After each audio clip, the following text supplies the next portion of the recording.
पुण्यात अंमली पदार्थाच्या तस्करी विरोधात गुन्हे शाखेने मोठी कारवाई करत तब्बल 99.93 लाख रुपयांचा गांजा जप्त केला आहे. खोटी नंबर प्लेट लावून शहरात प्रवेश करणाऱ्या एका पांढऱ्या स्विफ्ट डिझायर कारमधून ही तस्करी सुरू असल्याची माहिती पोलिसांकडून मिळाल्यानंतर ही कारवाई करण्यात आली आहे. या प्रकरणी 4 जणांना अटक करण्यात आली असून त्यांच्या चौकशीतून आणखीन धक्कादायक तपशील समोर येत आहे.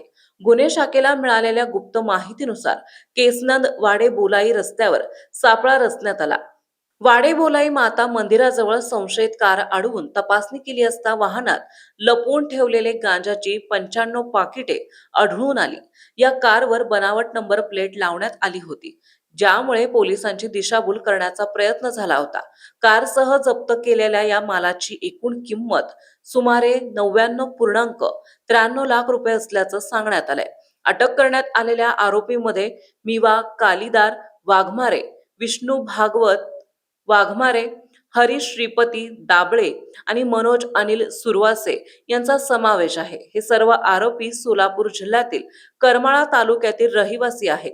प्राथमिक चौकशीत त्यांनी हा गांजा पुण्यात विक्रीसाठी आणल्याची कबुली दिली आहे. याच चौकशीच्या आधारे पोलिसांनी करमाळ्यातील त्यांच्या ठिकाणावर छापा टाकून आणखी 18 किलो गांजा जप्त केलाय. या प्रकरणी लोहेगाव पोलीस ठाण्यात NDPS कायद्यानुसार गुन्हा दाखल करण्यात आला असून या मागील मोठ्या साखळीचा शोध घेण्यासाठी पुढील तपास सुरू आहे. महत्त्वाच्या बातम्या पाहण्यासाठी आजच आमच्या महाराष्ट्र लाईव्ह वनला सबस्क्राईब करा आणि बेल आयकॉन प्रेस करा. तसेच Instagram आणि Facebook वर फॉलो करा.